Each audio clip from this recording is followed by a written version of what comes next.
We are officially live. Ladies and gentlemen, we have some very, very special guests. Discreet and I have been very excited to sit down with these two Definitely. individuals. So we're going to give you an introduction to them. Then they're respectfully going to introduce themselves in their own words. And we're just going to have a conversation and we are going to let it flow. So with that said, if y'all are tuning in for the first time to the We Outside live cast, who are we? What are we? We are simply two dudes and Discreet and I who have a very solid love for the hip hop culture and music in general. And we started this just from literally having a conversation almost a year ago at this point. And we have organic, authentic conversation with our guests, such as we have today, that are visionaries, that are trying to make a difference in the world, and just have a vision that other people might not necessarily have. And we want to share that with the world and introduce them to people that might not know who they are today. So y'all are about to learn. Y'all are about to learn. So with that said, we have High Definition. We have Low Key, the Wizard from Unconventional Kings. There's a lot that we could talk about today. We're going to respect the time that you guys have for us. We're not going to get it all out. I've already accepted that. Man, we'll see how it goes.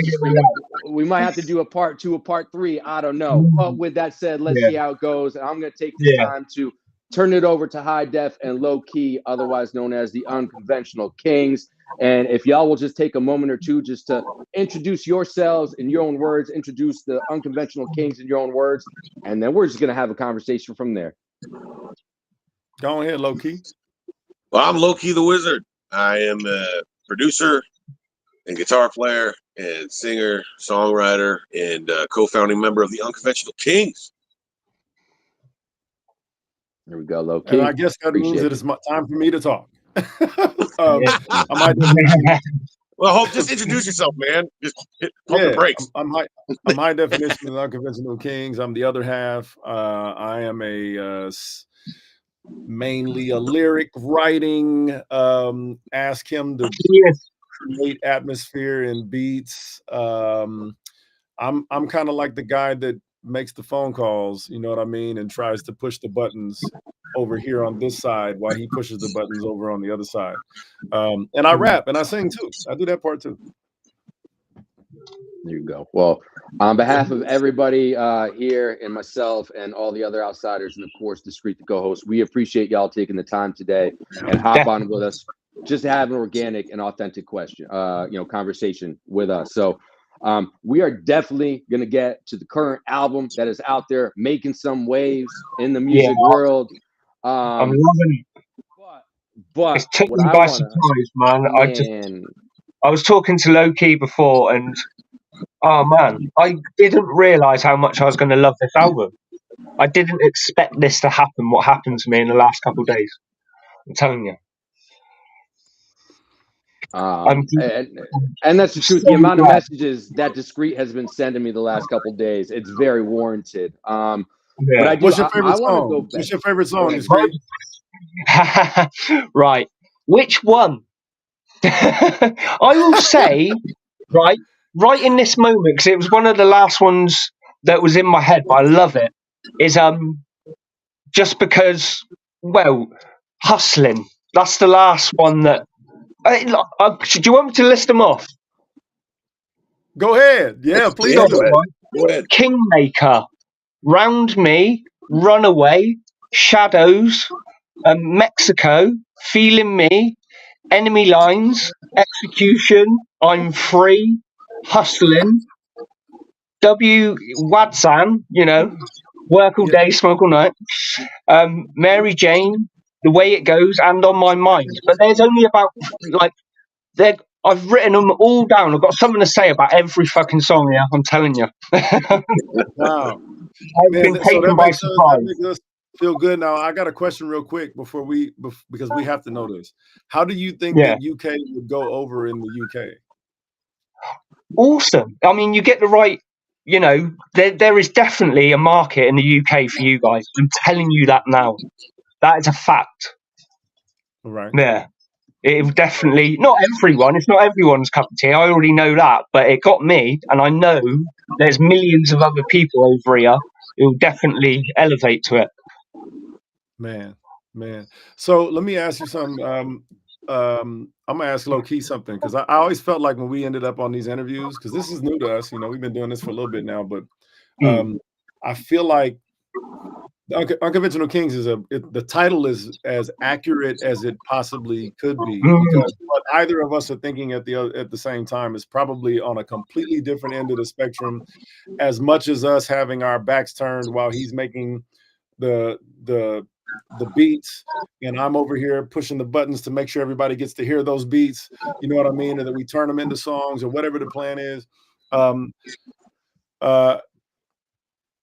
When we started making the album, the very first song that I think that we wrote, were right after we finished writing it, we were like, oh shit, like this is probably like a real thing. That was Ashes in the Wind. You know what I mean? So when you guys start, when you say, hey, let me run down a list of all of those songs, and not that Ashes in the Wind is, you don't love that song, but to run down that song, yeah, because actually that should be on there, because that in parts reminded me of my mum. Sorry, I didn't have a tick against that, but it does say mum. We're finding that out too. But every single one of those songs, it was hard for me to listen to the album the first couple of days after it was out, because it was a really emotional experience for me, for us, I'm sure, because every single one of those songs really means something. So when you run that album down, you said Kingmaker, that was the first one. We were like, whoa, because we thought it was like a great way to like start an album. Yeah, but when it definitely is an awesome way to start an album. Up there. Now, what's absent from Kingmaker that's really important? Low-Key the Wizard's voice. It's the first song on the album in Low-Key's actual speaking voice.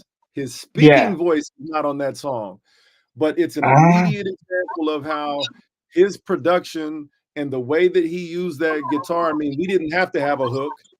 Like, find me another album where the first song doesn't have a hook.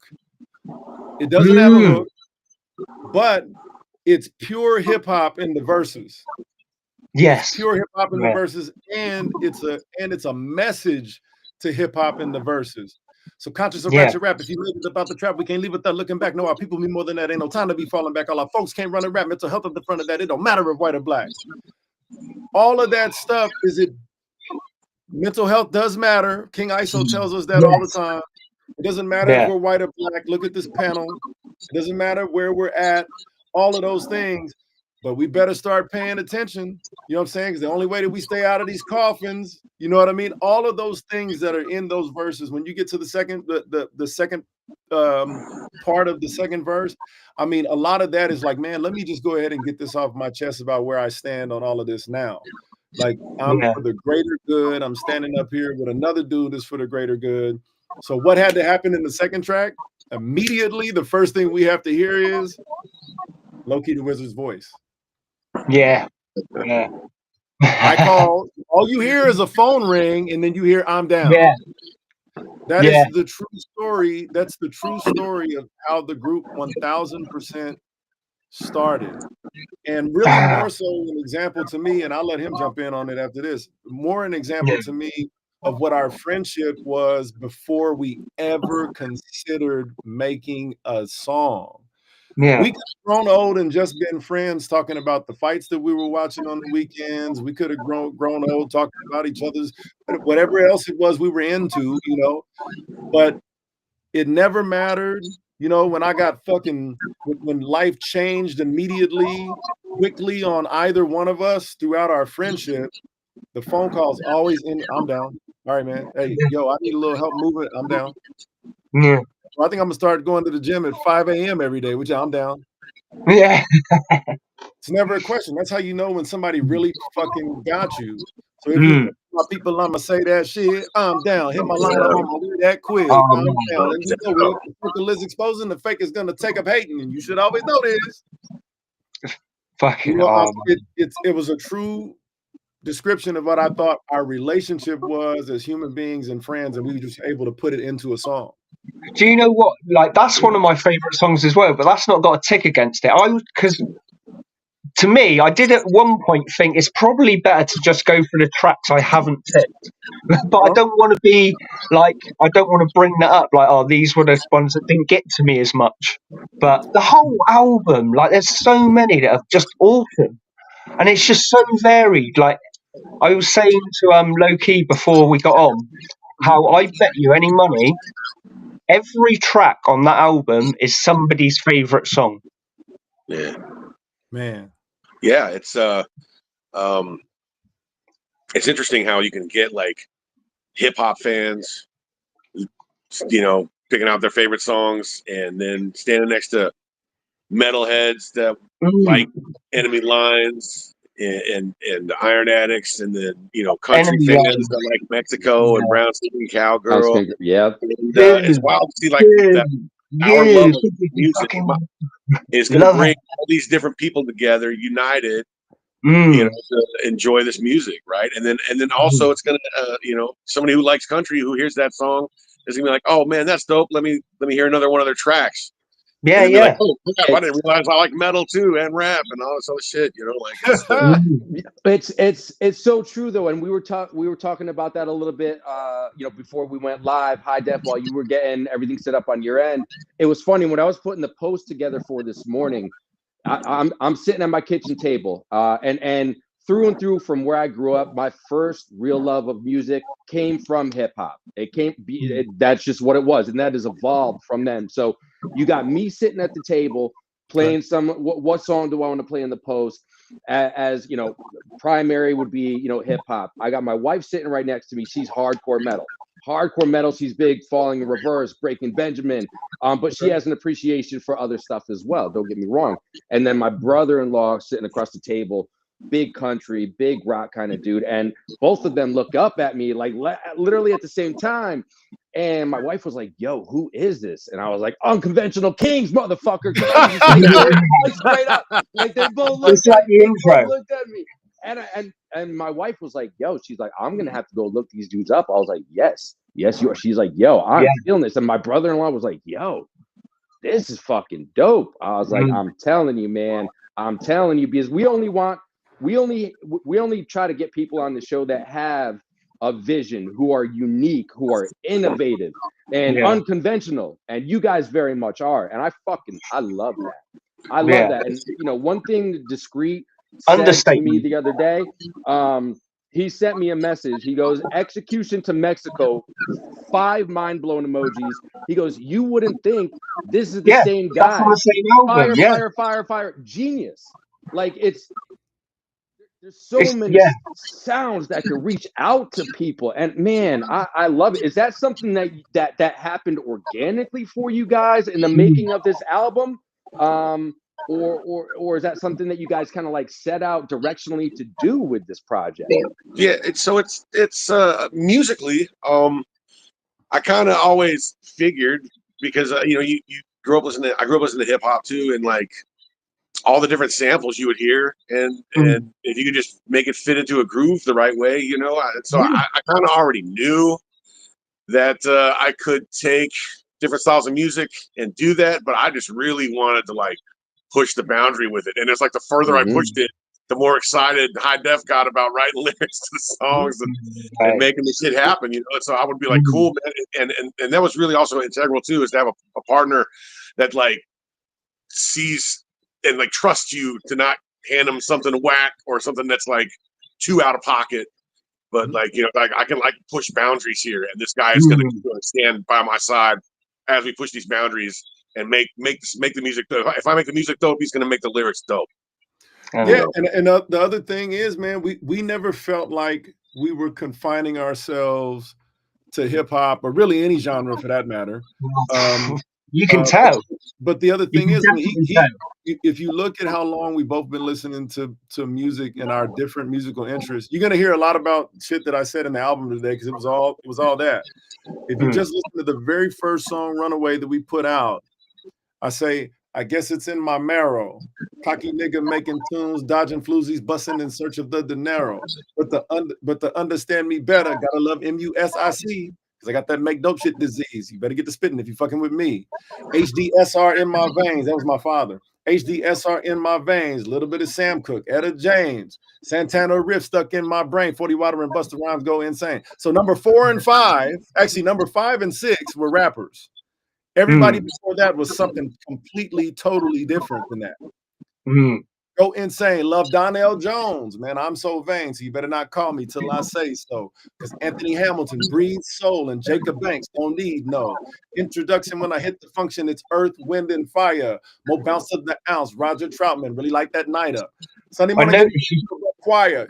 Got a sister singing. I pray till I'm crying. Pac, Big J, and Nas. They're the greats because roads paved by guys. Chuck D and Public Enemy. They state the cause, and I will too. I'll spit that shit, and I will croon to them pennies drop and reveal moons like the king of pop. I will thrill you and adore you so much, like Prince say, in a big way. New edition BBD and Bobby Brown, the king plays. He plays. We stay harmonizing in a Boys to Men way. Name a bunch of rappers. Did I send you then a part of that lyric, Mike? You did. Boys to Men way, wasn't it? Yeah. This morning you did. Yep. Yeah. Yeah. So when I say in a Boys to Men way, that just means more so than singing a harmony.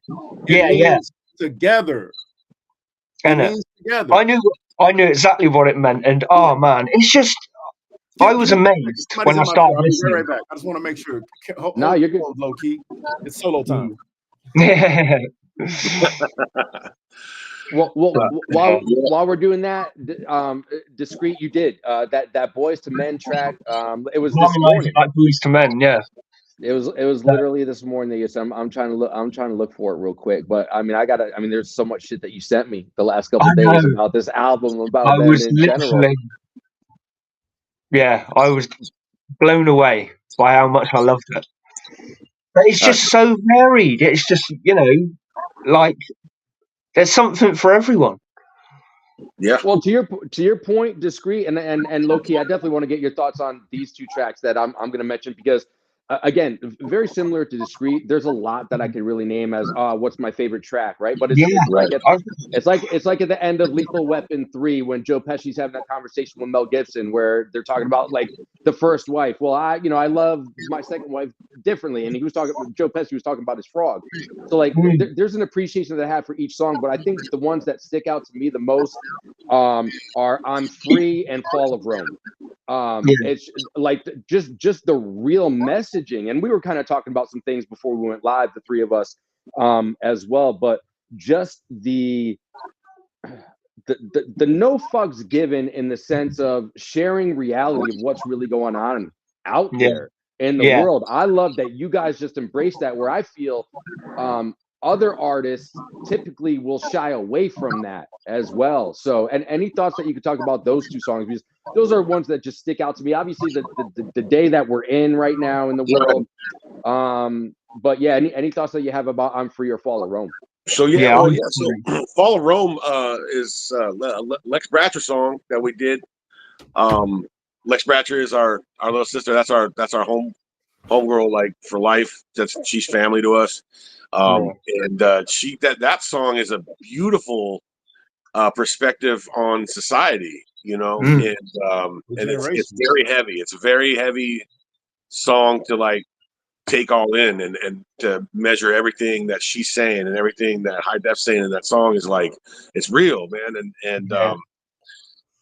And we love that song a lot. And the other one, I'm Free. I love that.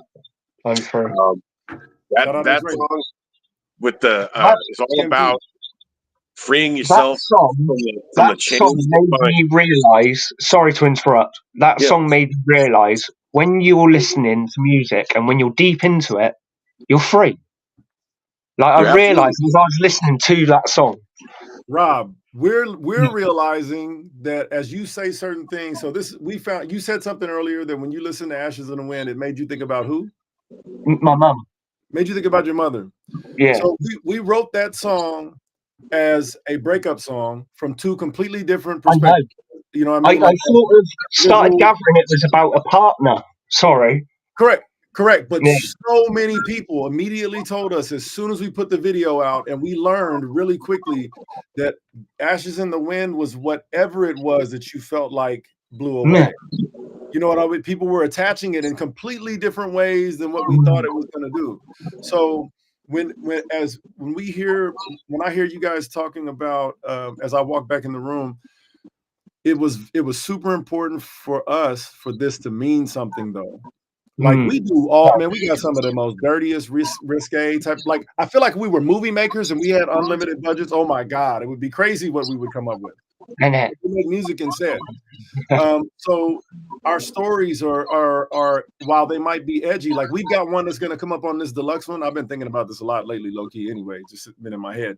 We have this song with an artist in Phoenix, a young girl named Lil Ari, and it's called Predator. All right. The song is about predatory people just prey on others, like dudes that date rape girls, the girls that are drugging these guys, and it's a story. But before that's going to start, the statistics are staggering. The amount of people that are encountering this, and the statistics of people that don't talk about it are bigger, 3 times more. So we know that song, when people hear it, it's so dark. Though when I tell you that it's dark, but sometimes that if you can create an atmosphere that lets people see just how bad it is when you'll do that. I think only music can do that. Yeah, definitely do that because it happens in short form. A lot of people can't go sit through, like a person that has a weak stomach won't go sit through something that is gory or that they feel like has something that they can't handle. But in small doses, they still want to know about it. They watch the previews. It's how they ended up in there.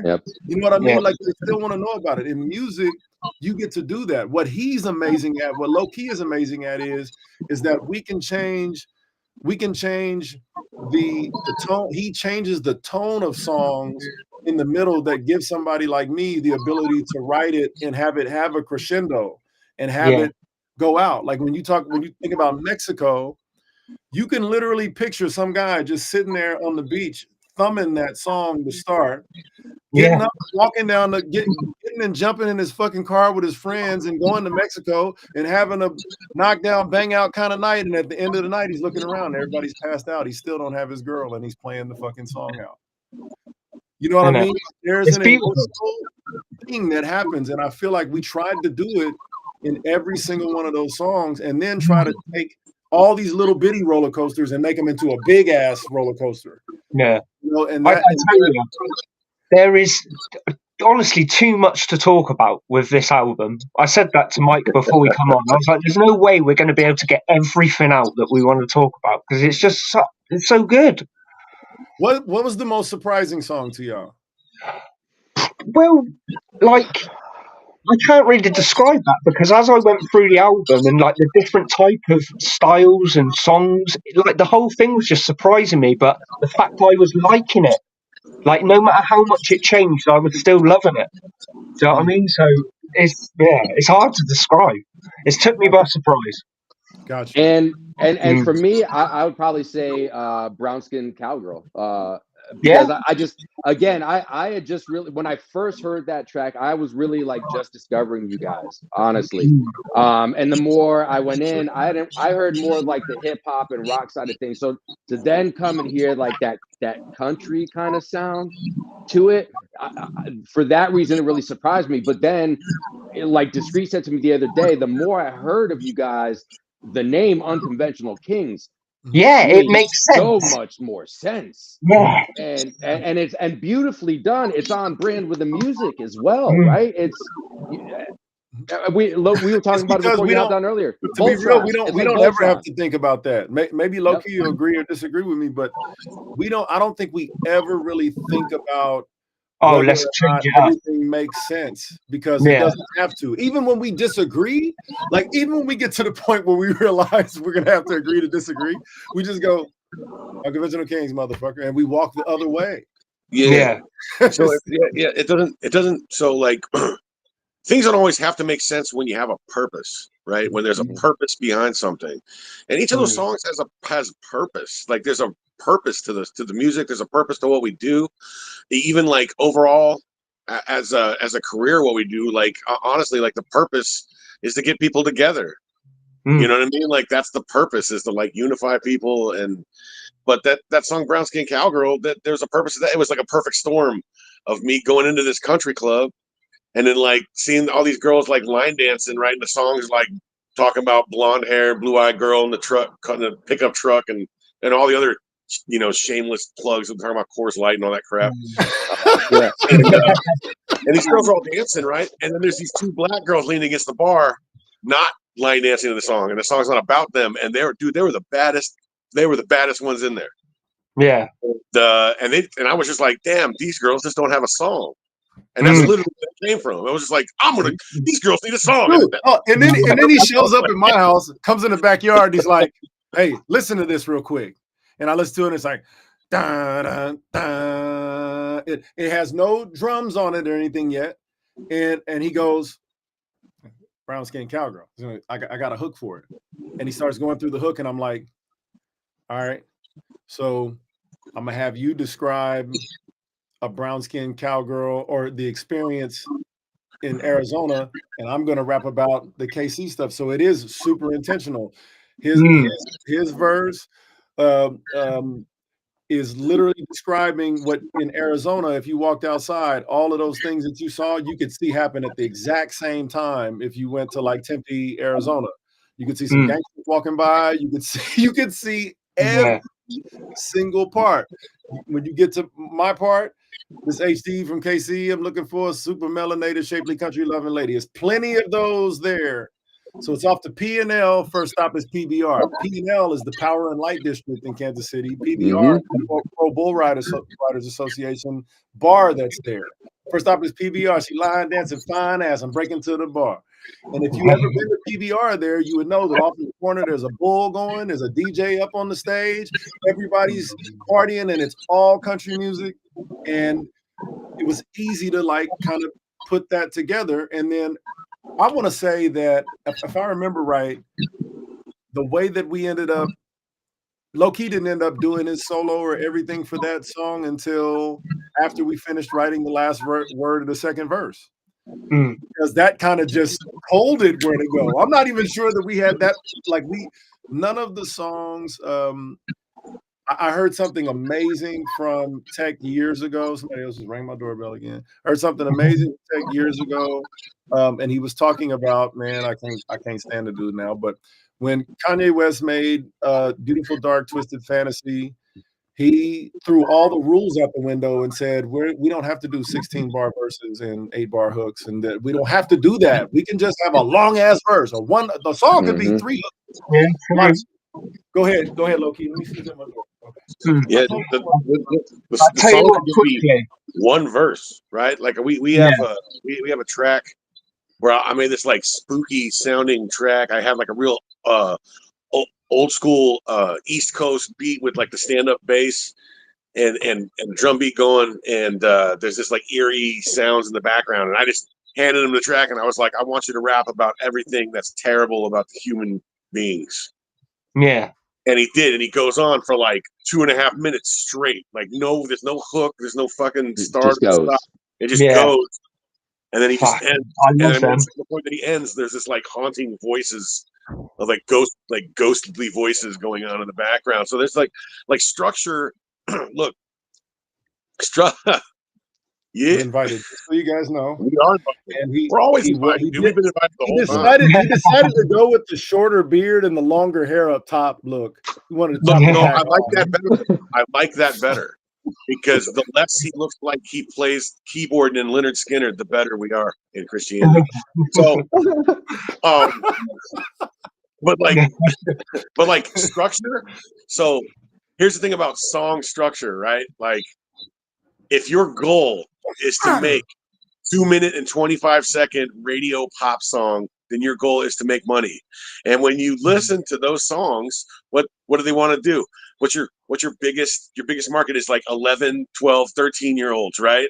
And the ones who are just now discovering what? Emotions and sexuality. So they want to try to make all these like 13-year-olds and 12-year-olds doing sexual things with these weird dances.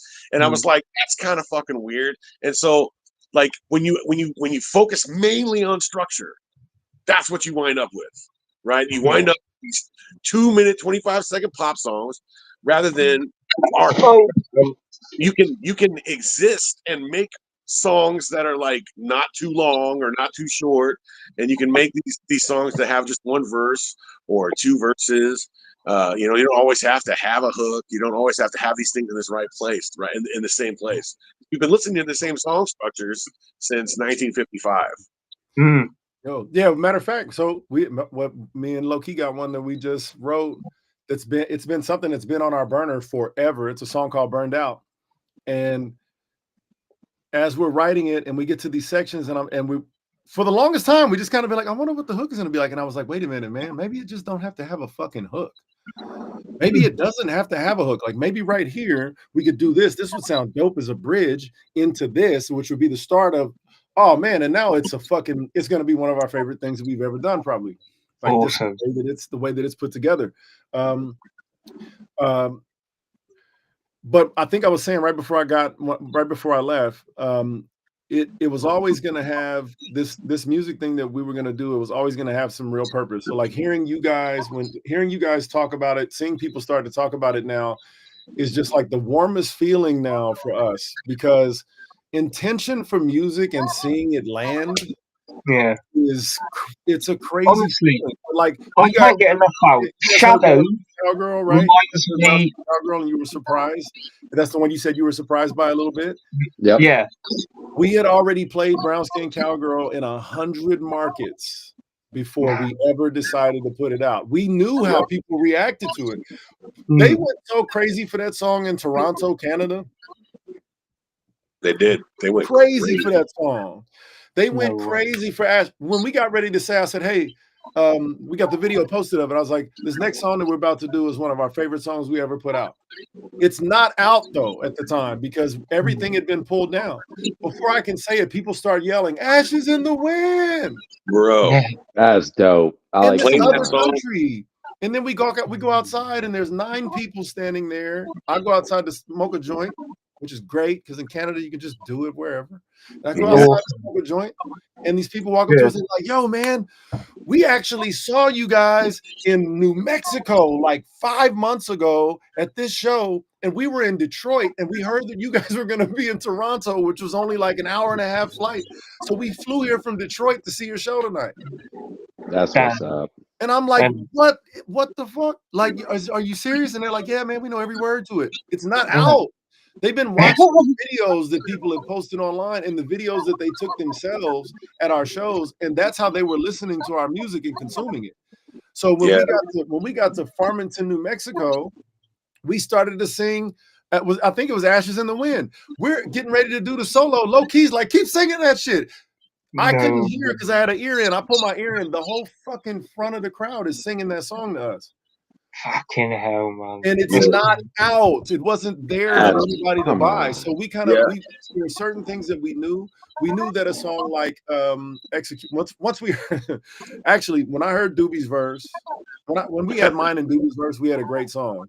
When we heard Tech Nine's verse in Execution, we knew that we had a hit. We knew that traditional Tech Nine fans, we knew that the new fans that just came around because of Falling in Reverse and Hollywood Undead, we knew they were going to love that song. Yep. We know that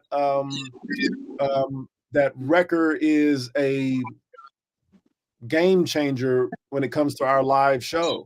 And it is because more of, I'm going to tell you this too, it's because of this weird ass unconventional brotherhood that we have with this genius kid, because he sits down and it's like none of the all of those songs that were made, they weren't made with him as the drummer, with the exception of Execution, Enemy Lines, fuck,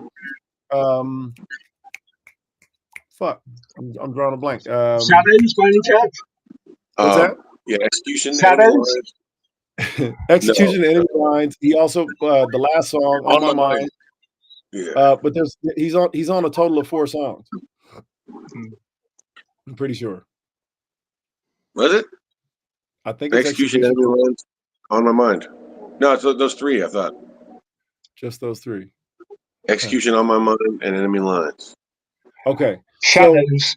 So all the rest Shadows of the album, all the rest of the album, Wrecker doesn't play on. Before we played our first show with him, we only had 2 rehearsals. Before we went on the next tour, we had one rehearsal. Before we went on the tour after that, we had we had no rehearsals in between the Ildren tour and the Mayday tour. Yeah, no rehearsals at all. We just send him the track, and the kid listens to it on the way there. And by the time we leave mic check, he probably knows it better than us. Yeah, you know what I mean. Like we know that we have to have, and not for him, but before we could. The reason why we could have a kid drummer come on stage with us is because of what we stand for. Is because our music is palatable to everybody. We got some potty mouth, you know what I'm saying? But you won't find a single thing on there that's not for the greater good of human beings. You know what I'm saying? That's very true. She's in the chat on Instagram. Lex is on We the People and Shadows. One song about children at the border and things that are just unfair human rights issues in the United States in general. Baltimore potholes are wrecking our streets.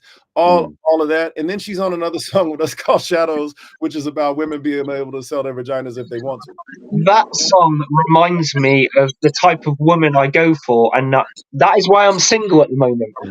I need to stay away. I need to stay away from him. He ain't lying. I need to stay away from him. Enough to say he ain't I lying. need to stay away. So I'm single because they're the ones that get me. Table. Yep. I love Shadows. Shadows is freaking little chick. So here, let me tell you the story behind that. Yeah. So me and the third unconventional king, which is RJ, we started writing this crazy song one time, and he kept saying, "She a freaky little bitch, freaky little bitch." He kept saying "bitch," and I'm like, "Listen, we're not gonna. It's gonna exclude a certain amount of people. Try freaky little. Try it on this new song that this beat that Low Key sent me right." So at this point, Lex Bratcher's not on the song yet. Joey Cool's not on the song yet, right? And I don't really have a direction to go with this song.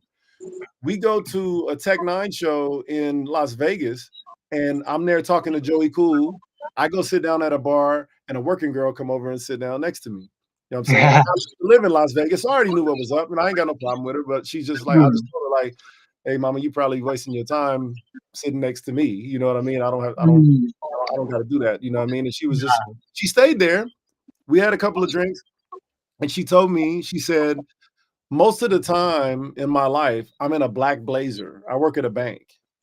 She goes, "But this is how I make my big money at night. This is why I have yada, yada, yada, yada, yada." I basically have this as a front. So the second verse, when I say black blazers, some flats, her ass for the table, the fact that ass for the taking, then that's what she fast to the paper, them cats that's lacking the bacon, they never know just how soft it is because it's only for sale. It ain't no love in the tail. Hot box for the cash box, loving it till the cash stop. All of that came from one trip to Vegas where I had that conversation. I told Lex and Joey what the assignment was, and they killed it. I love that track. That's another one I love. But low key, there's an original version of Shadow somewhere that will probably leak where I'm singing this "Walks in the Shadows," and we try to do some harmonies and shit for it. And then one day we're sitting on the back patio, and I don't know how it was that we ended up either hearing some Roger Troutman shit, or we were talking to Mercedes, or it was something. And low key's like, "Talk box, bro. Talk box. We have to have a talk box." I called church. I'm like, "Man, you know anybody that slang the talk box?" He was like, "I got the guy for you." That quick, boom! It's like 2 days later we had it back with the talk box hook on it. Awesome. Yeah, man. Even Lex's verse. If you listen to Lex's verse on that song, it's so, she's so descriptive when she gets into like storytelling mode or like building a character in a verse. That it's crazy. I just feel like even the way that like when me and Low Key, I think the only time that we've ever really sat down and created a song for somebody was that I think we always had in the back of our mind somewhere that if we wanted to do something with Tech, it was going to be big. Every once in a while, when low key will hit me and he'd be like, "Hey man, I kind of started on one, and it's got kind of a cinematic feel to it, and this is an idea." And maybe the antenna would go off and be like, "Okay, maybe this was the one for Tech." But it's been like 5 of those that we thought maybe this one was the one for Tech. Right.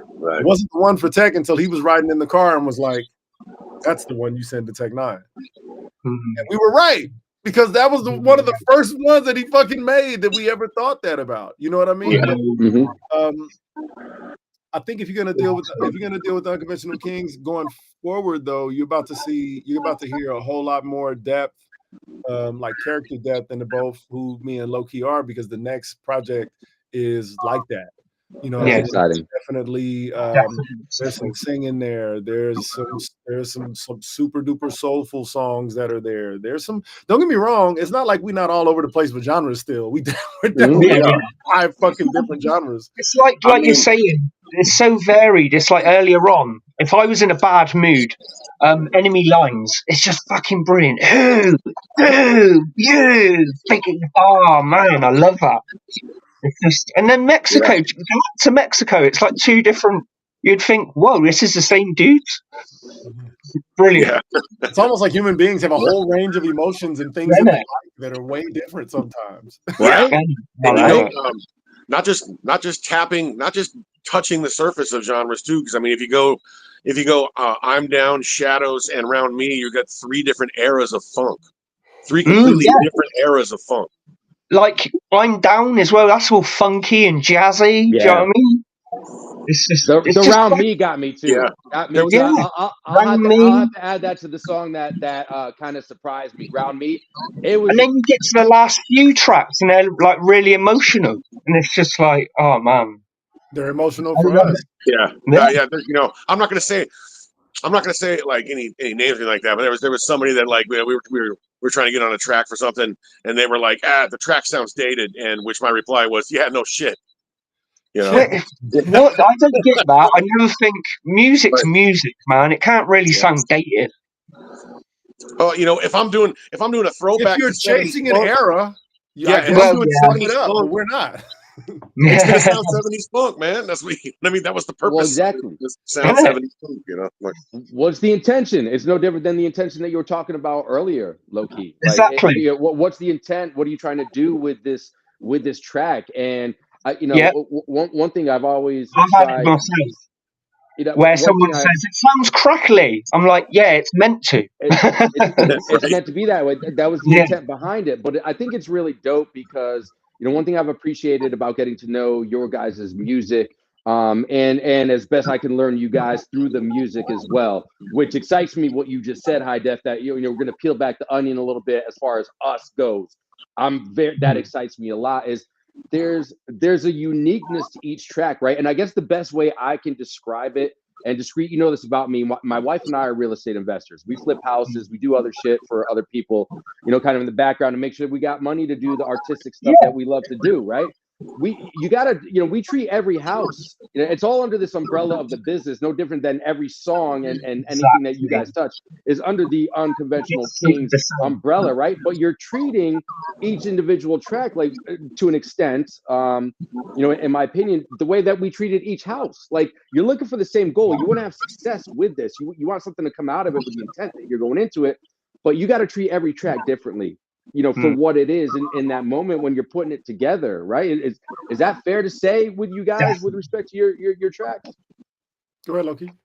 I mean, yeah, it's 100% fair to say, man. It's look, the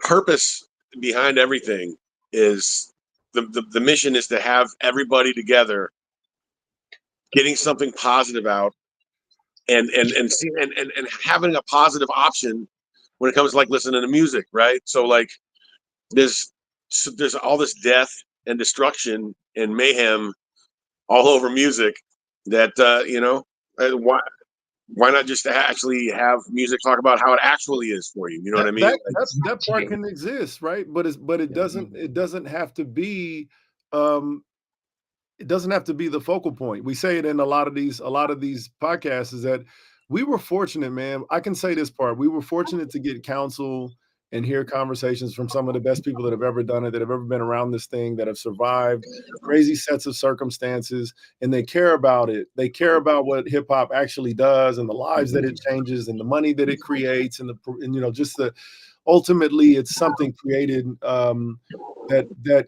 is, it moves mountains. You know what I mean? So the fact that I want all of them, man. The way that I want every single one, dude. I want. It's hard to say in these days and age because everybody decides that they want to be separate because of politics. I don't. I want to be separate from people that want to harm other people. Yeah, that's it. Otherwise, I want to be together. You know what I mean? Like where I grew up in the 90s or my teen years, it was the Wild West, dude. It was the Wild West. I know a lot of people out here that that shit was like people were living like it was fucking GTA, and High Def is from Swope Parkway in the 50s in Kansas City. He's one of the only people he'll tell you he's one of the only guys his age on his street that's still walking the earth. Still alive. Yeah. You know what I mean? It's still alive. So when you were saying, like, as you went each individual song, like I said, the first song, Kingmaker, let them know what we stand for, where we're at. This is the combination of the rap and the rock and the guitar that you're probably going to hear, right? The second song, Funky, I'm Down. It's all about your friendship. Third song, Round Me, about getting the negative motherfuckers away from you. They gotta go. You gotta create space for that shit, right? When you get to the fourth song, which, if I'm not mistaken, is Runaway. Yep. Runaway is the FTI campaign all over again. It's the Fuck the Industry campaign. If you listen, Easter egg, beginning of that video, when I grab the phone in the video and I'm talking to Low Key, listen in the background. Dude in the car playing Industry as Punks goes by. You know what I mean? Like that's there for a reason. When you get done with that, it's like now we got to explain that we do fuck with somebody down in Phoenix that can really rap. His name is Markhams. He does have a song on the radio. We on our way down there after we just broke in with ours, and now we're gonna give you something that's an upbeat, something that you can hear in a club. Cause we up, and we're gonna change the whole tone so that Shadows makes sense. If you listen, it seamlessly flows right in the Shadows. And you just got to hear the type of girls that you like, and that's the problem, right? Yeah. So we go from Shadows to Ashes in the Wind, because you might have lost your chick after you got done fucking around with them skeezers out there. You know what I'm saying? After you blew all your money on all the girls, right? You might have. I ain't gonna call them skeezers. I'm gonna call them working women. Lost it all, start again. All your money, right? So now you're down in Mexico. After you leave Mexico, you go find yourself a brown skin cowgirl so she can go get your soul right. You know what I'm saying? And then Feeling Me is very much, if you like Tech Nine's Fragile, Feeling Me is like Fragile for us, because it's a message to critics. If you listen to that whole song, it's a message to critics about, if you don't like the fact that we did that funk shit and then we just did that country shit, fuck off, because this metal's coming next. Because Enemy Lines, next thing. You put Enemy Lines on your face, you know what I'm saying? Cool. Yeah. Execution. We'll Iron Addicts up out of here. You know what I'm saying? And then one more turn where we keep the genre essentially the same, but now are we gonna take care of ourselves or not? We put a guy on there like King ISO, who is absolutely going to show that off, obviously, right? Yep. Those lead into song that leads into I'm Free, which is where you would think that here comes. You're making this more beautiful. What's that? You're making the album more beautiful now. Thank you, man, because we thought it out like this. We thought, okay, now free yourself from these chains. It's gonna take a lot of long days and short nights. Habit changes for the best always bring on for sure fights. Friends you love fun. Sometimes you fight your own mind, telling you just how to get in the way of your own grind. Don't hide. You know what I'm saying? Like, you can't hide from your seasons of growth. You need them to know, watering and feeding your soul. Calls to OGs, plotting, planning, conceiving, and then just taking control. Whether you young or you old, shedding these chains is the goal. And then you would think that the most controversial rapper that I would have on the album, X-Rated, would be on a song where we went some kind of crazy, and instead he just beautifully sets that up for Kim Keys and Church to knock that shit out of the park. Like we tell people all the time, like that song starts when the last lyric is said. Yep. Like with respect to both of my verses and X-Rated's verse, that woman is crushing it. Kim Keys is killing that song. Kim Keys is I had the honor, and I will call it an honor and privilege. No The first word. time I came up to Kansas City last June on a whim, like literally that trip 9 months ago is why I'm sitting here in Kansas City in the house right now.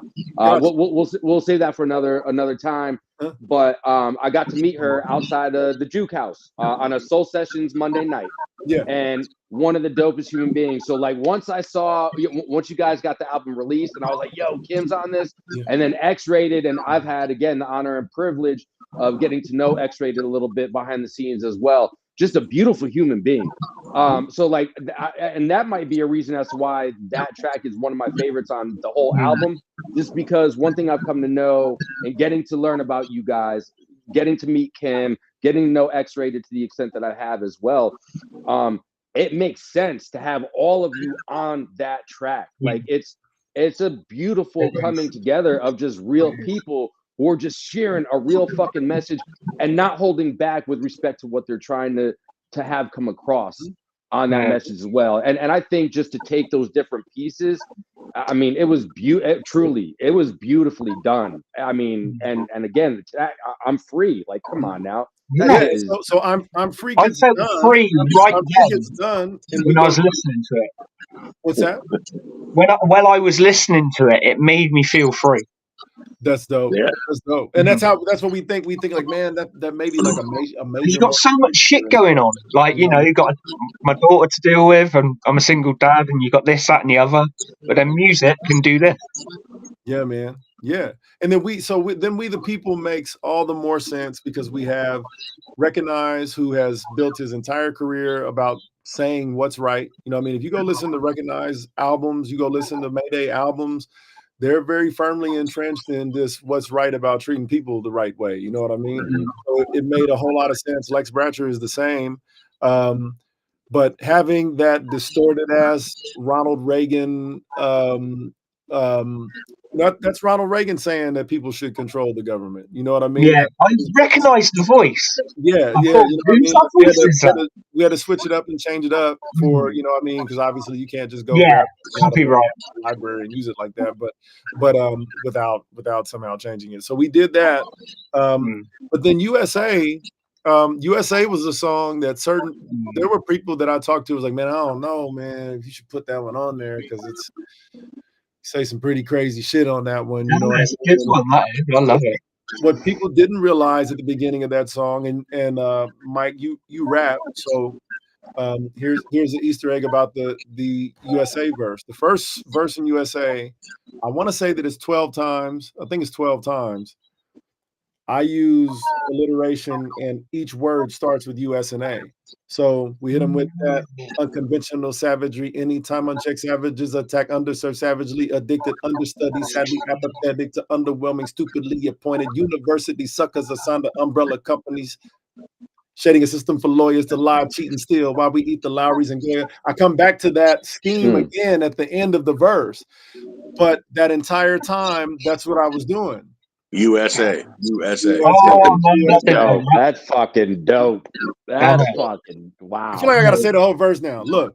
Unconventional savagery, anytime unchecked savages attack underserved, savagely addicted, understudied, sadly apathetic to underwhelming, stupidly appointed university suckers assigned to umbrella companies, shading a system for lawyers to lie, cheat, and steal while we eat the Lowrys and Goya. Why not keep it real in the way we consume? They stay loyal to one another. While we shug, jive, and coon, they stay getting over on brothers, huh? About some pride in the way that we treat each other in a country that don't love us. I guess we don't need each other. See me, brother, we the color.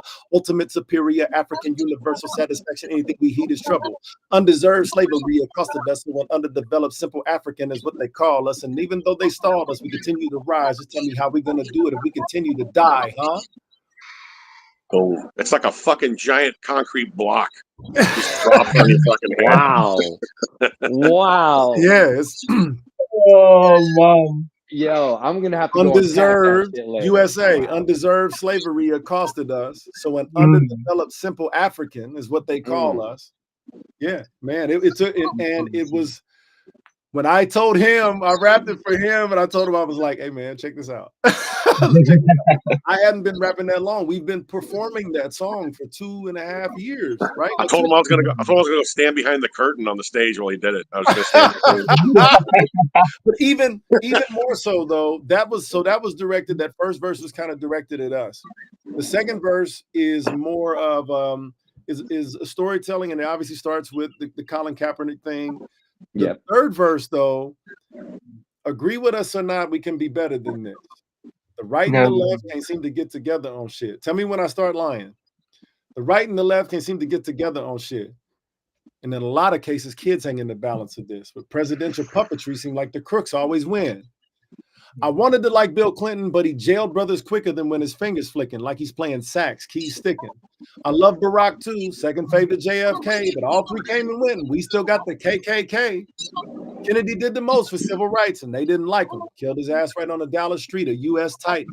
Brother Bobby, Martin, Malcolm, and Fred Hampton would follow soon, martyrs of a movement. Now, it ain't no fucking excuses to let them die in vain, for their work to be erased, for the power to come and try to divide us further by race.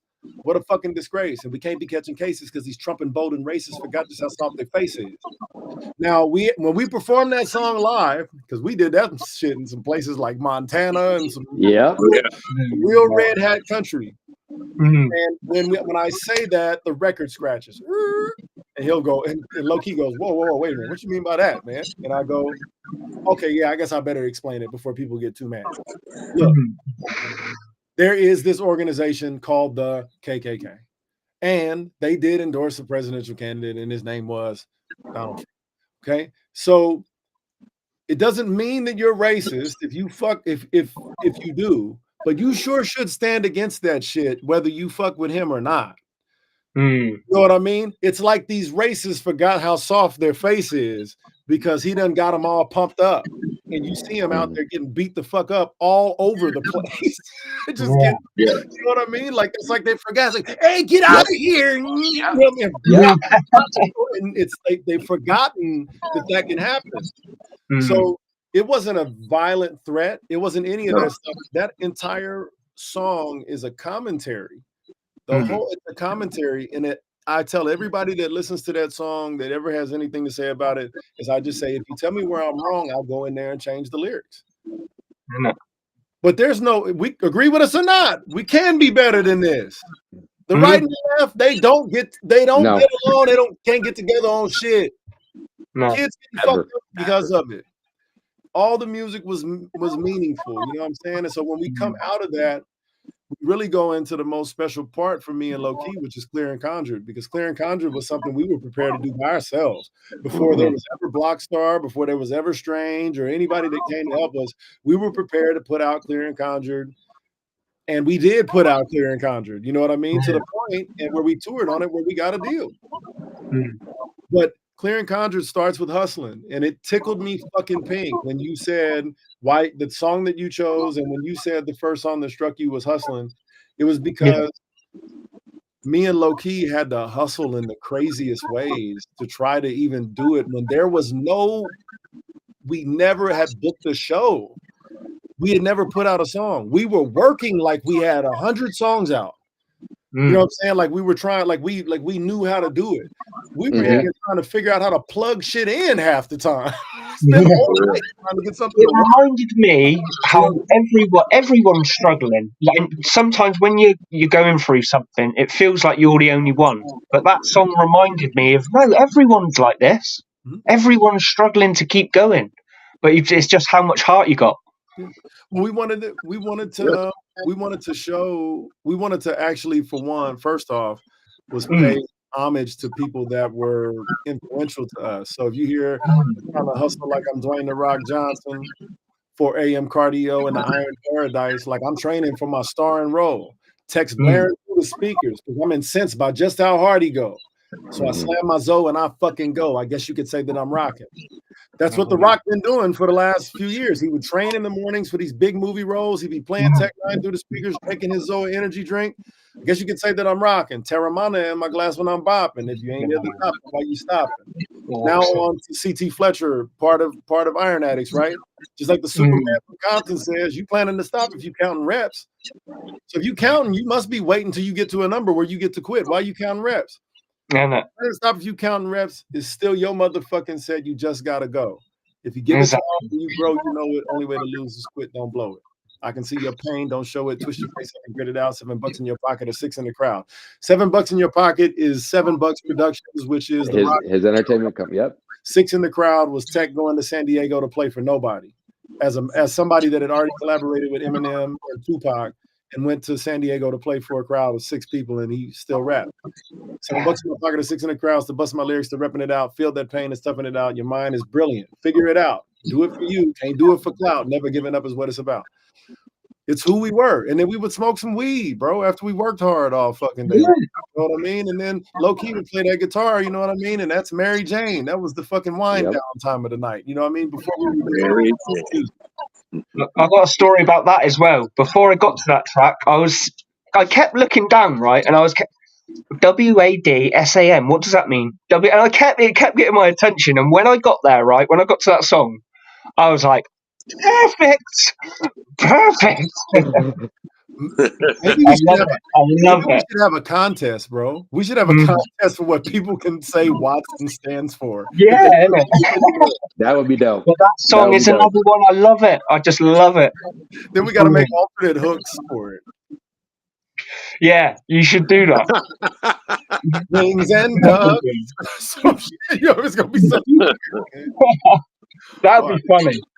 I like that. I got a question, just kind of from what you were talking about. You know, the counsel that you got, you know, on this journey. You know, the people that you get to, you know, help you on that journey, like the Techs, like the X-Rays, the Lex Bratchers, everybody that kind of comes with that Strange Music family. You know, shout out to It Goes Up as well, of course. What's that experience been like for you guys, aside from the music side of things, right? Because and the reason I ask is because, again, I had the pleasure and privilege of going to Strangeland back in November, and the one thing that was very like refreshing for me, I guess is the best way to put it, is, you know, I've listened to Tech for a long time. I've listened to X-Rated, you know, the Joey Cool, and like to go in there and just see it being run like a family business, right? Like that's truly the feel that I got when I was there and experienced that. So what's, aside from the music, what has that aspect of it meant for you guys, from the individuals that you get to surround yourselves with? I'll let Low-Key answer that one first, because I've been around them all for a really long time. Yeah, no, it's like validation, man. Like you know, which is, you know, it's not the number one thing, but when you jumping off a cliff and putting yourself out there, and then to have some of the, you know, the best in the game validate your existence and validate what it is you've been working so hard for, that's meant everything, you know. And of course, like the endless amount of information that you can glean off of people that have been doing it that long and been successful at it. It's a huge bonus, you know. It's big because you know, someone like Tech N9ne, who's been doing it for 25 years, 30 years or whatever, like he's already done. They've already seen all the mistakes. They've made the mistakes. They've seen the mistakes, and you get that foresight. You really get that foresight in all the moves you're going to make.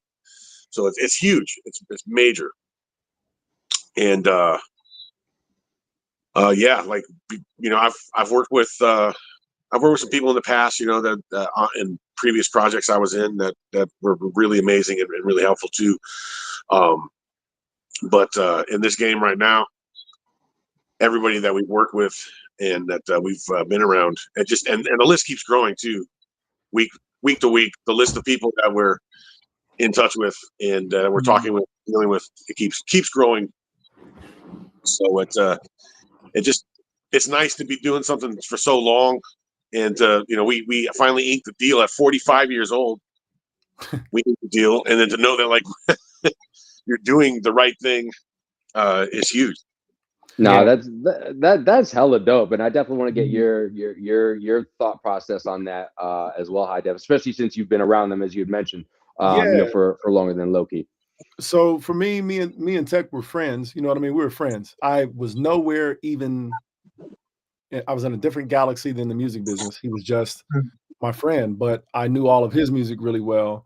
And I was just around right about the time that Tech and Trav started Strange. You know what I mean? So Mhm. even before that, I was going and watching Tech perform with just Cut Calhoun back in the day, and then it was 4 of them on stage. It was Tech and Cut and Grant Rice and Chris Calico. You know what I mean? It was 4, and then it was 3. You know what I mean? Now it's 1. You know what I mean? Like I've watched it change so many times. So one of the things that I've learned from Tech is I've watched him fail every way that you can.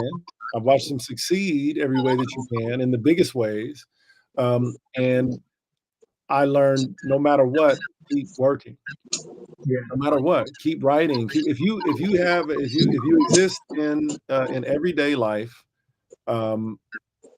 it sucks. But when bad things happen, we still have to go to work. You know what I mean? We might go to work in a bad mood even. But because we're rappers, we could decide to just take the day off. We could decide to take the week off. We could decide to start making some excuses. I think that's the reason why we've heard so much of Tech's life and his music, and the reason why you're hearing so much of ours so quickly in ours, because of the fact that most of Tech's counsel that he gives me in parables. Like, we don't even talk about how to write music. We've never talked about it, not even one fucking time. And it'd be funny because people hear my cadence and they'll hear certain things, you know what I mean? And I'm like, I'm from the 50s in Kansas City, Missouri. It's a little, basically a 10-block radius down here. Me and JLB Hood are from there too. You know, Tech is from there. If you listen to us talk, we have a similar drawl in our voice. If we chop, we have similar ways that we chop. The way that if you go to Chicago, you hear a lot of guys that chop like Do or Die. You hear a lot of guys that chop like Twista up there. You hear a lot of guys in Ohio that chop more like Bone Thugs and Harmony. You know what I mean? We're from a region. I'm proud as fuck to represent that region. I'm more proud to represent somebody that made it out of the 50s and has an interest in making the world a better place, not just existing. So Tech has really always wanted to do that in his music. He's executed that in his music flawlessly. Spending time with X-Rated. X-Rated's story is so much different because, you know, X has been free since 2018. So X was arguably the most successful, and it might not even be arguable, the most successful artist from jail ever in music, and it probably add any genre up together. So, but when he came out, and now it's okay, I can move around the cabin too. So now we got to kind of see and go out and tour with him, and you know, literally understand that this is a day in and day out job. Doesn't matter what's going on, there's an end user that everybody likes to forget in this business, and that is a fan. There is a fan there that enjoys your art. They enjoy seeing you perform your art. They want to see you perform it to the best of your ability, the same way that they don't want to go to the McDonald's counter and get somebody with a fucking attitude. You know what I mean? Like, because what's going on in your life, you still had to go to work. So learning that from him, learning from King ISO the importance of managing your mental health and still focusing on taking care of your physical, because you ain't got nothing without your physical. We were on a tour with ISO when he had a fucking heart attack. You know what I'm saying? You know, Joey Cool, I remember doing the first show with Joey Cool, and we didn't know, like, low-key had been playing forever. So he obviously had been through a million sound checks and things like that. But in hip hop and the order of when we should do things and where we should be at and when and where and why, we learned a lot of that shit from Joey Cool. Lex Bratcher, if anybody was ever helpful to me from a writing standpoint, Lex Bratcher would help me understand the value of using less words.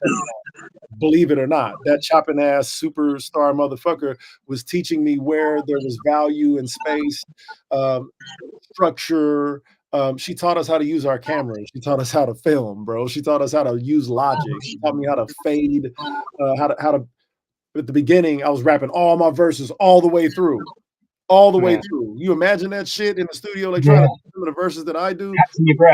I didn't know that we could do that shit in takes. I really didn't know. You know what I mean? Yeah. So her coming and living with me, Lex Bratcher lived with me for like 4 months.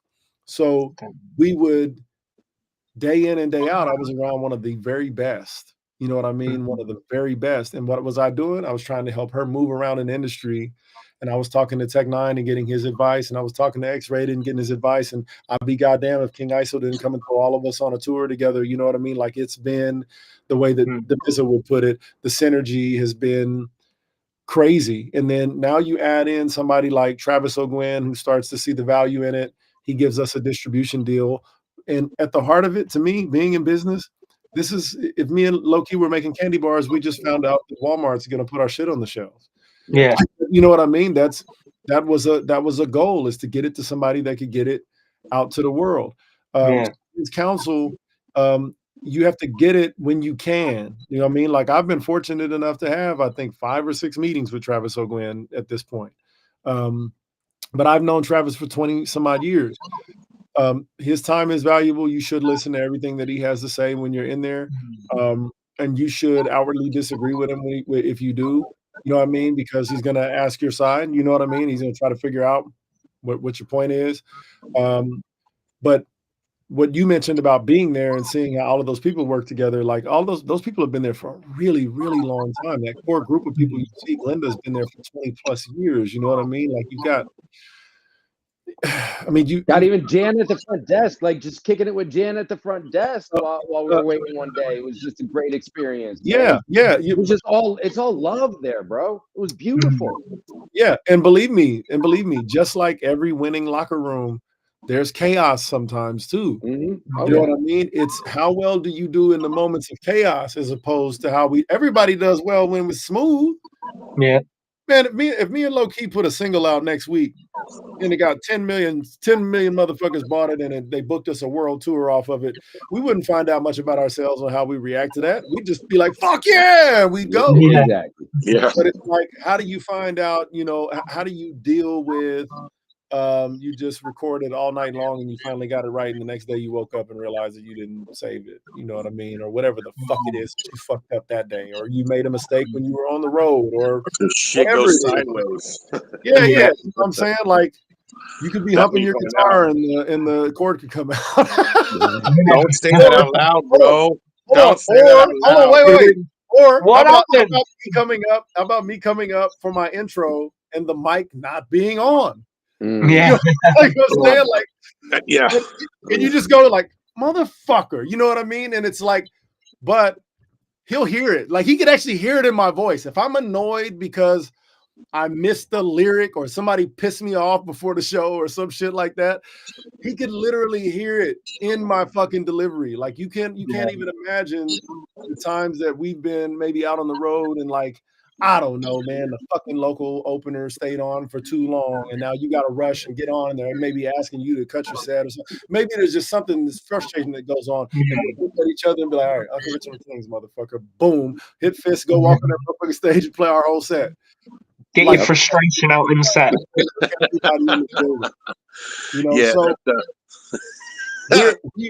We're to answer your question, the summary of your question, though. Yep. We've been fortunate to be to have that help available to us, but I think more fortunate in cases where when we weren't ready, we didn't get the help. You feel me? Like, we started doing this music. The first time Tech ever heard us, something that we did, I played for him Hustling in October of 2021, and he told us we needed live drums, right? I played it for him in 2021. We didn't get a Tech Nine feature till 2025. Now, if your friend was trying to break into the music business and you wanted to help him, you could immediately just do a feature, turn all the wheels that you could. He knew that wouldn't prepare us to be artists. He knew that it wasn't the right way to do it to help us grow. You know what I mean? We went on tours. This is how he helped me grow. Hey, man, heard you coughing up blood on the fucking tour. Yeah. Okay, next time you should blow that motherfucker out before you go on the road, so that your voice will be healing, right before you get ready to go out, and you'll be good. You're going to still have a little bit of strain halfway through probably, but this is this, and then drink this and do this and do this. And before you get ready to go on stage, take this. This is how I stay hydrated. When he was drinking, he don't drink no more. But when he was drinking, like, no more drinks 2 hours before the show, and never any more than 2 drinks in a day that we perform, period. That's just what I hold myself to, is the agreement that I make. And, just preparation. We got lucky though to be around, like I said, and have people tell us that we weren't ready. You know what I'm saying? Like Travis wasn't ready to fucking have no meeting with me for a few years. You know what I'm saying? Like for one, okay. Oh, Herb decided to start rapping. This is how I pictured it in my head. Oh, Herb decided to start rapping. Oh, that's cute. Cool. Yeah, all right. Oh, wait a minute. He did what? Oh, okay. Oh, that's not bad. Okay, hold on. And then King ISO takes us out on a tour and then comes back and says, yo, or he comes to see us. He came and saw us at the end of X's tour, X-Rated's tour in Kansas City. And he calls me the next day and he goes, hey man, I heard that there's an issue with one of the bands on the Hollywood Undead Tech Nine tour that I'm on. He goes, I would encourage you to call Travis. And so we started turning those wheels. We ended up getting on the shows by a whole nother means, but ISO was the one that put us on to that. Yeah. That footage is what Travis saw. Travis saw 2,000 people going crazy and saw that we had Stage Command and saw that saw Low Key and Wrecker playing Fueled Up at the end of that show, and the way that the fans looked going into the Strange Music artist that was getting ready to come on stage. You know what I mean? That is how we got there. They made us show and prove. And now even more so to this point where these last 3 shows that we've done have been very pivotal for us. We played Denver, Colorado, which we played like 11 times now, but we played it at the Fillmore Auditorium in front of us fucking 4,600 people or whatever it was. We played a place that we played before a couple times, the Black Sheep, filled to the fucking brim. And then we go back to Kansas City and we just get through playing the show at Harrah's. And we blow the doors off of that show. And immediately I got a call from Travis O'Gwen, and he was like, man, I heard great things. You know, I heard great things. That's how you create opportunity for yourself. Then people like Violet Brown get involved, you know what I mean? And they go, if you could go do that over here, then they'll understand that you have something valuable to offer to fans. So we've been blessed, lucky, whatever you want to call it, to at least be able to turn and ask for advice. But the one thing that we have not gotten a lot of is somebody going, here you go. Go ahead. Here's your free opportunity that you don't deserve. Yeah. That's never happened. No one's done that. Not yet. No. Yeah. Nope. And it makes you learn. Well, I can appreciate a lot of what you have said, High Def, right there, and also what Low Key was saying when he was kind of giving his answer to that question as well. And at least for me, put myself in a similar scenario. Like there's validation, like you were talking about, Low Key, right? But there's also, High Def, to what you were talking about, knowing that it was something earned, not just given, right? It allows that ability to grow. And Discreet knows this story about me. I was lucky enough to have something similar in nature. Jay Peasy, who produced all of Tex. Yeah. Mm-hmm. I did it. I bought a track of his when I was going to record something completely different. I put it together like on a whim. I wanted to challenge myself, right? And I got it mixed. I got it mastered. And again, now keep in mind, I've been rapping for like 3 years. I've been around hip hop forever. But like 3 years ago, I was like, I stopped drinking. I quit the alcohol for a lot of different reasons. I needed to, but I needed an outlet to replace that immediately. So it became writing. And it was more just for therapy in the beginning. And then it just kept going and going and going. I'm like, oh my God, okay. I actually want to fucking do this. So I sent this track to JP, and he was like, nah, bro. He's like, you just missed it. Because I don't have any training in the background. I don't. Like, it's just like, let's just see where this goes in the beginning, right? And so he's like, nah, bro. He's like, but I know you got shit to say. And he's like, I heard a track that you did. He's like, I want to help you produce this track. And of course I was like, immediately, yeah. Like, so I scrapped the first one that I had mixed and mastered. And I was like, what do you got for me, JPZ? And it was 2 months of getting my fucking head bashed in certain instances. Like, but I told him too, right? I was like, yo, don't put the nice clothes on. Like, I'm looking to grow as quick as I can within reason, keep it real with me, right? And he did for 2 months. And there was one point he had a conversation with me. I was so taken aback, but it was real as well. I ain't calling for like 2 or 3 days. I didn't know what the fuck to say, right? But going through 2 months of learning structure, learning more about breath control, less is more, as you were talking about, High Def, that Lex Bratcher mentioned less words, let's simplify it, right? Because it's going to give you room to move as you need to, or add or subtract, or whatever the case might be. And then after 2 months of going through hell, the validation to tie that back into what Low Key was talking about. JP's, he was like, Mike, he's like, now I can say you're a rapper. And it was worth that 2 months. And as much as that 2 months sucked at certain points, and it did, I would go through it over and over again, because the growth I've had in 2 months, and then the growth I've had since then, it you know, ties back to what you were saying, High Def. It's something that was earned. It allowed us the ability to like grow, not just go from here to here, but you were able to experience kind of like, it seems like, and correct me if I'm wrong, but everything in between. You know, here in the beginning when you guys hooked up as a group in COVID area, kind of, right, to where you guys are now. Is that a fair assessment to make of kind of like that journey that you guys have been on, so to speak? Oh, you mean like where the music is in regard to where we started? Correct. Yes. Oh as far as experiencing all the growths in between, right? From where you guys first worked to where you are now, and everything that you've experienced in between. Oh yeah. I'm about to he was a phenomenal guitar player when we met.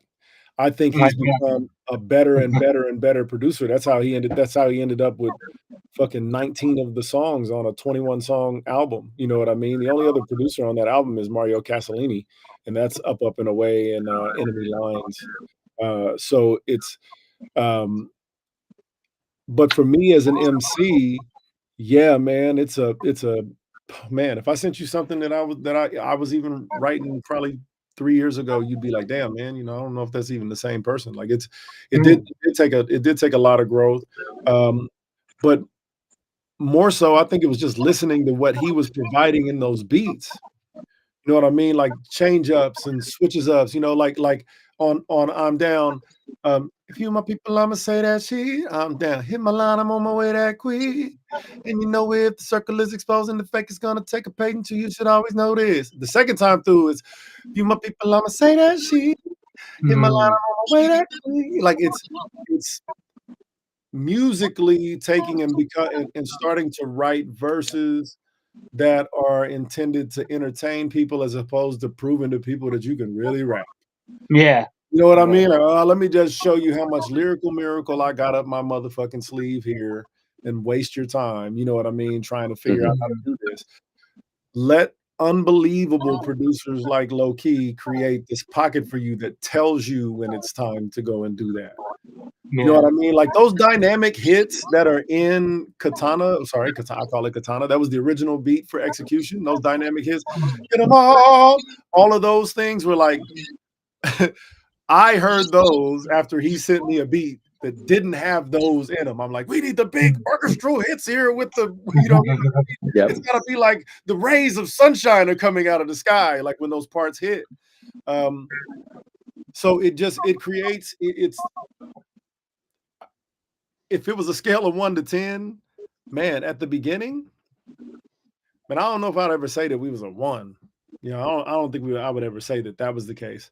But going back and looking at like old rehearsal footage and stuff, like when I made that post about doing our first show, I had to go through some of our old rehearsal footage, like the first rehearsal footage that we ever put out. And it's very evident I don't know how to hold the mic yet. You know what I mean? It's very fucking evident that I'm looking at him like every couple of seconds to see like, not enough. We had some internal jokes about that as well. Yes. Did we? Yes, we did. We had some internal jokes about that.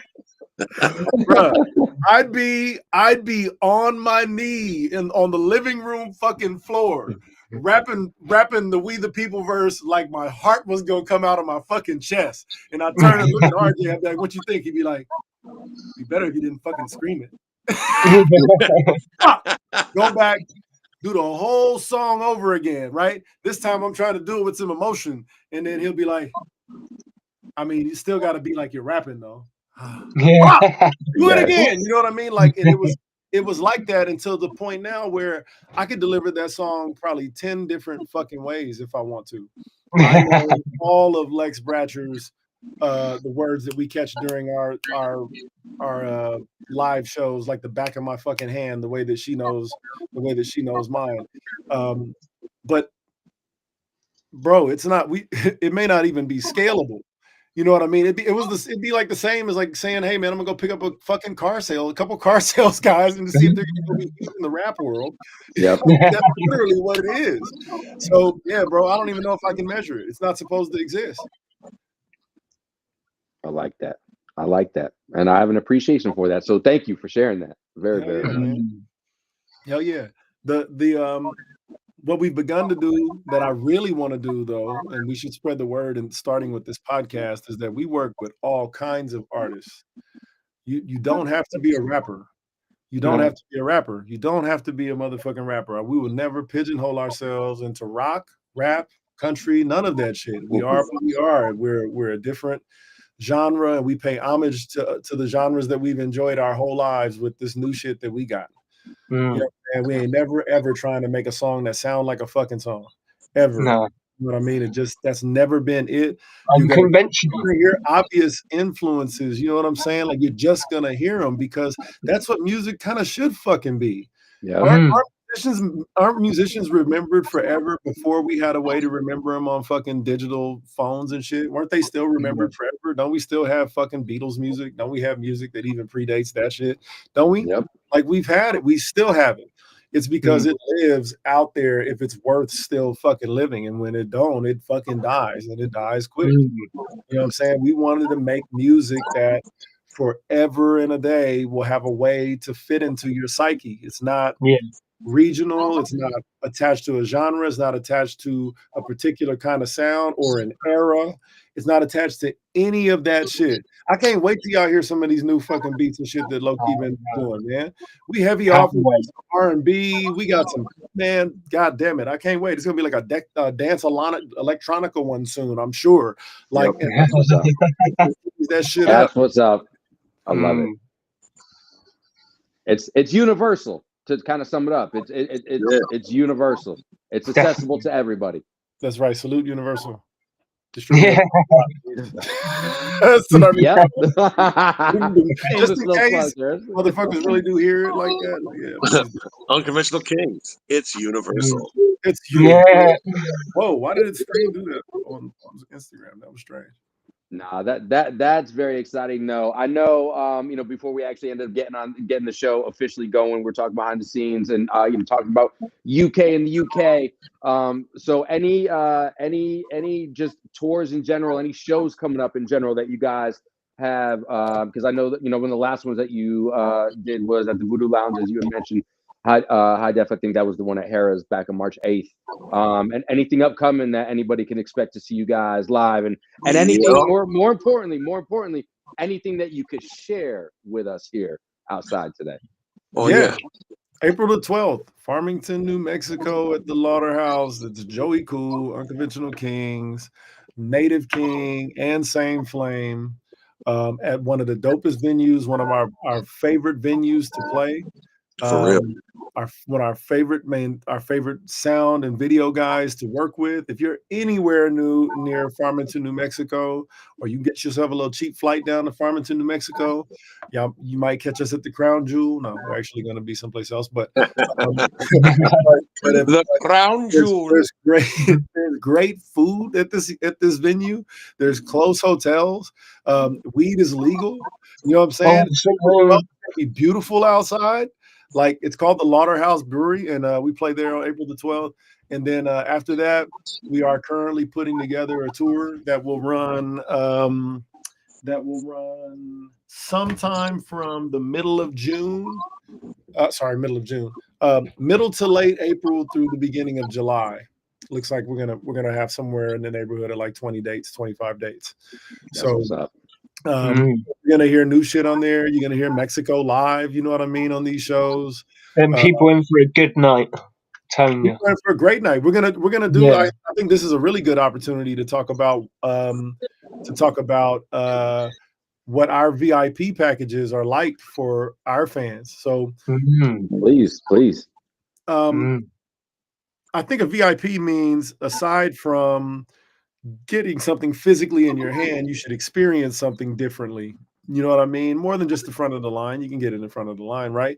But what about coming and listening to and hearing the entire sound check and us performing a song just for the people that are there that we won't even perform that night. To be able to ask questions, get things signed, shit, man, call somebody on your FaceTime, we'll talk to them. Whatever that is, our fan experience is we're currently trying to figure out a way to just give the most possible value, man. The most possible value to fans, even and the most possible value to local openers that participate and drive those shows. The local openers that create a marketplace for you that you don't currently exist in deserve to be motherfucking honored. God damn it, they should be sitting at the fucking table. You know what I mean? Like they just should. You know what I mean? Maybe at some point where we have more time before shows and stuff like that, we'll be able to put something different together. But for now, man, we're definitely going to offer like our local openers discounted opportunities to get feature work done with us. You know what I mean? Like, and I mean significant discounts. You know what I mean? Social media drops to go with that to make sure that the project is promoted with the artist that's giving you the look. You know what I mean? Like, when we come to your town, yeah, you should be on stage with us at the end of the show. You know what I mean? You should be able to get some footage of us. You know what I mean? Put you in a cipher at the end of the show. Like that's the big thing that we want to do. We want to do these ciphers at the end of the shows so that everybody that's there that night can showcase. You know what I mean? That local dude be better than everybody that came in tonight. Man, you know I mean, he should get a mic on stage and get a chance to show it. You know what I mean? Like say that shit again.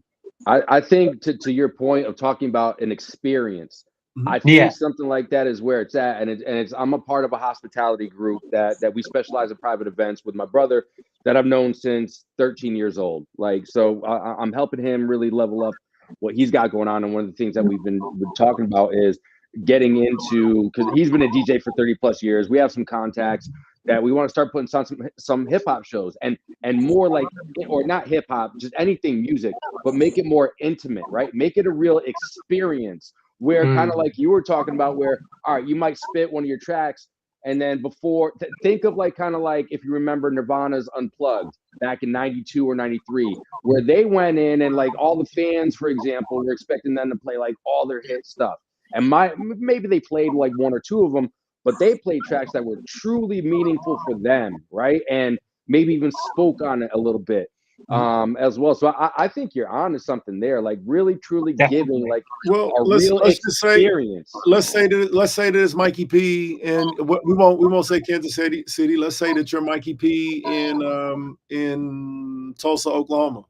And you're a rapper, and you want to do you found out Unconventional Kings are coming to town.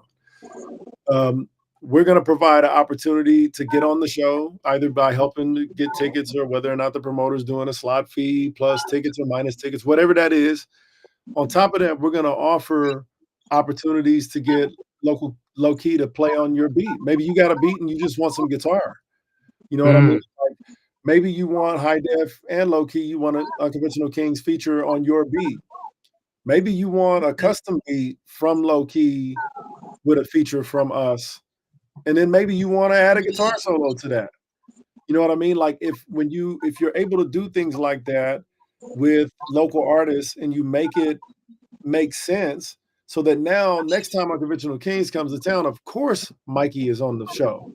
Of course we're doing a drop and we're saying, yo, this high def Unconventional Kings is about to be in Tulsa on this date. And you know what that means, y'all. That means that your local hometown hero, Mikey P, is definitely going to be in the building because we got that song, blankety blankety blank, which we definitely going to play. And now your fans have a reason to hang around to the end of the show. Who's happy? The bar owner's fucking ecstatic because everybody hung around. And what do you do when you hang around? You drink and eat and spend time inside of the location, right?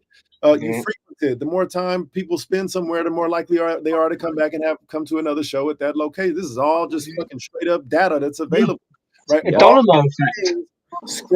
all scratch each other's backs because now that local opener, of course he's about to sell you some fucking tickets, bro. What is he going to be telling his friends? Bro, after my set, at the end of their set, I'm going to be back on stage again rapping. Make sure that she's over there with a camera and you're over here with a camera, and you might even bring a fucking cameraman. Who knows? Now, when we do our recap of that show for social media, you include everybody, man. You include all the locals. You include everybody that's on your tour bill. And at the end of the night, each city got its own different experience because each cipher is different, right? Yeah. It's on an original Low Key the Wizard beat.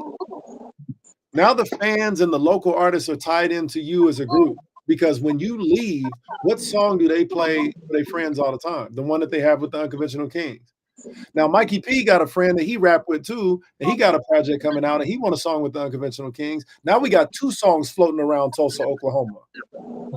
Yeah, Yep. they work with the local dude. It's so easy to sell a show after that, and everybody's in a great, you're in a great position with each other. Yeah. So we want to try to create that. We want to try to get the street teams back active again because those people enjoyed doing that, man.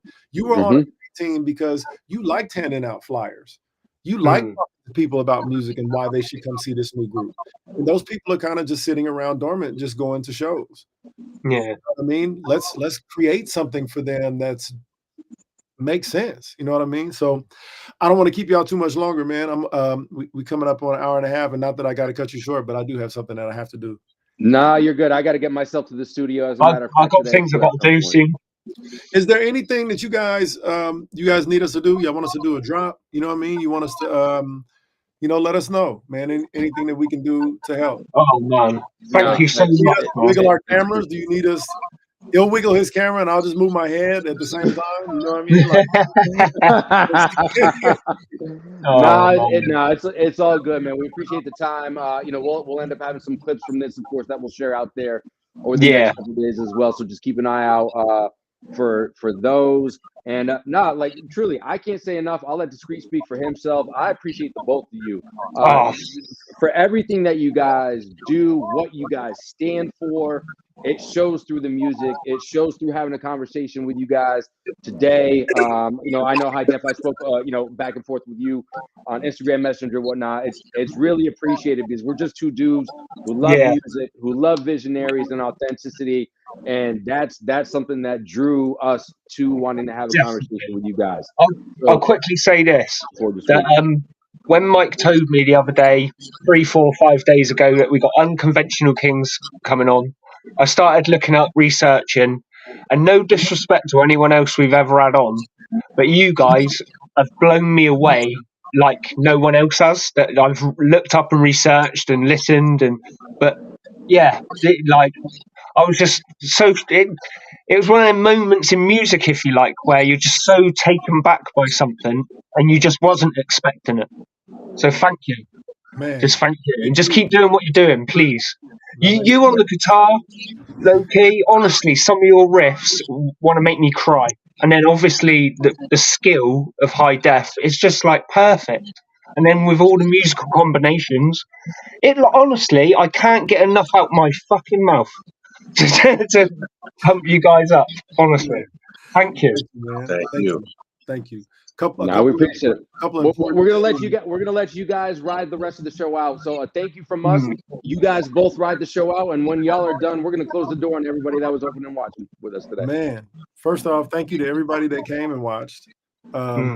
Couple of important things, the real important things. Music is spread by people, man, and now we do it with these phones, and we do it by the messages that we send. Usually everybody has a group of people that they could trust, that if they were going to text them, that they'd get a text back. You know what I mean? At least 6, 7, 8 people. You know what I mean? Sometimes share music that way, sometimes share music through socials or whatnot. But we appreciate everybody. We have a project out. It's called UKMF, AZ to KC. The reason why it's called that is because Arizona and Kansas City both have some really, really dynamic artists. You know what I mean? We're grateful to all the Arizona artists that came on and played with another Arizona, like to me, a legend in the making, Low Key the Wizard. You know what I mean?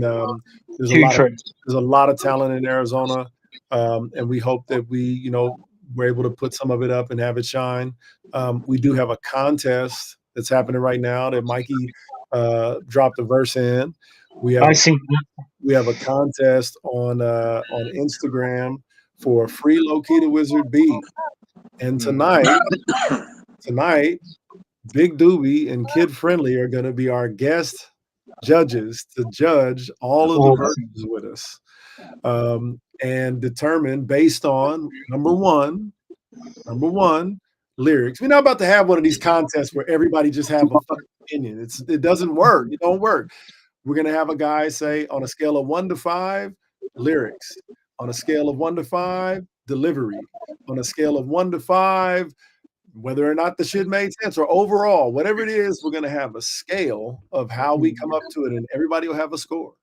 And then that means a certain number of people are going to drop off at the end. And then I got a Beast Games, Mr. Beast fucking twist. Yes, that's dope. That's Everybody dope. in that motherfucker, man. Because it's one of those things that's like it's a core staple to who we are as Unconventional Kings. It was the thing that we did before we even had projects out, so all I'm gonna say is, I'm gonna say, because whoever's on here, you'll get the jump on it. The top 3 are going to have to be able to run it live. Damn. You're going to have to be able to run that verse live. Ooh. I'm confident Mikey will be able to do this. It ain't going to be no punches. It ain't going to be no run 'em backs.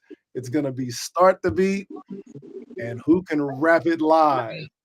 I like that. I like that. That is, I feel like that's one thing that I feel like Low Key is always, one thing that I admired about Low Key is that if I put his guitar in his hands, as long as he can get that motherfucker in tune, it'll drive him crazy if it's not in tune. But as long as he can get that motherfucker in tune, he's ready at the drop of a fucking dime. And I wanted to be the equivalent of that as an MC. I wanted to be ready to rap my lyrics the drop of a dime. Yep. It made a difference with Violet Brown. You know what I mean? It made a difference with her that I could do that. It made her confident to get behind us and take us into rooms and where she might be like, hey, do with that thing that you do. Yeah, right now. Pick up a guitar, plug it into an amp, and we could do our show. If you gave us a track, we could do our fucking whole show at the drop of a dime. Yeah, literally. Do it now. We could do this. We could do this album from the very first note of the first song all the way to the very end. Man. We wouldn't right there. We wouldn't even need a fucking rehearsal, to be honest with you. We could probably just do it. You know what I mean? So yeah, being prepared to do that is important. So that's gonna be part of the fucking contest. I love that. I like that. It's a free beat. Nobody had to pay to get into it. So y'all better enjoy this and let's spread this shit around the best that we can. And it won't be the last one, I'm sure. I did announce the other day that I do have a verse for it. I rapped my verse. Did you hear my verse? I didn't. I've not heard yours yet. No. I literally rapped it. Low key, you didn't see it. I literally, because I knew that you guys had that going on, but we had just moved to KC, and so I lost track of it. And then I hopped in the car on Wednesday morning when I dropped it, and I was driving down to OKC. I had a 5-hour ride. I was like, you know what? I was like, and it was just me. It was just me driving down 35 and 435, wherever the fuck I was driving. And so literally for an hour and a half, it was just me just running in my head. I built the whole track in my head, no fucking pen. I was like, all right, I got 16 bars now. Now I was like, now I actually got to put it together and spit it while doing 75, 80 miles an hour while I'm driving down the fucking highway, bro. I'm like, this is why I'm confident you'll be able to knock yours out live. But I love the challenge of it. I appreciated the challenge of it because I want to challenge myself. I want to keep getting better, and that's the only way you do that, which is what we've been talking about a lot, Teddy. You got to challenge yourself, break outside your comfort zone. So, if for nothing else, for that opportunity alone, I appreciated the fuck out of it because I did something that I had not done before that day in 2 hours. 8 p.m. It was really 8 p.m. appreciated. tonight. 8 p.m.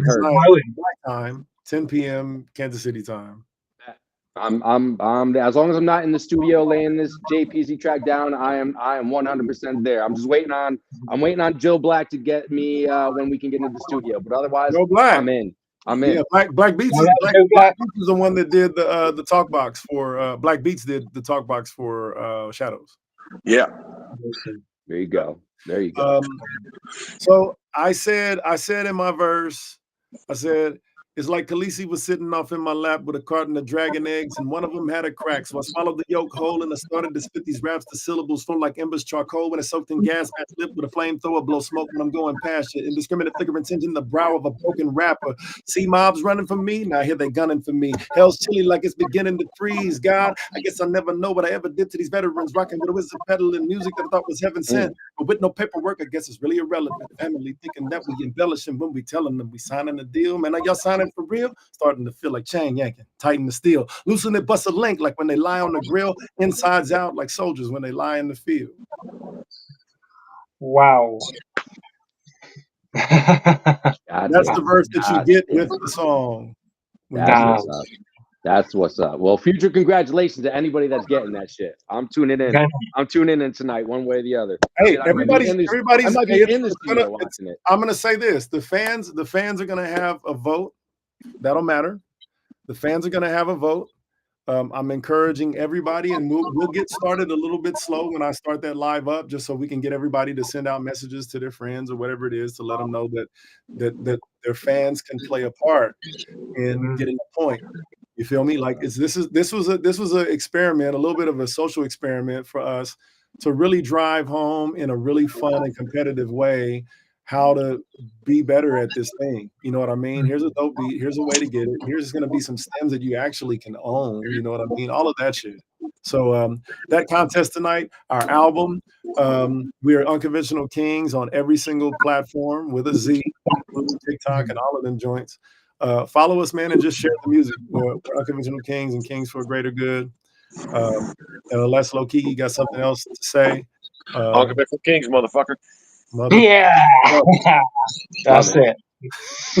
Appreciate y'all. Appreciate y'all very much. Nothing but like Discreet said, we'll write it on this. Keep doing what you've been doing. Nothing but fans here. True story. Excited for everything you guys got going on now and what we're going to see from you in the future as well. So thank you. We appreciate you guys. Thank you so much, guys. Honestly. Unconventional Kings on the We Outside livecast. That's right, baby. Salute. Y'all have a good rest of the day. We'll see you at 8 p.m. your time, 10 p.m. KC time tonight. That's right. Don't tune in. Love. All right. Be good. Peace.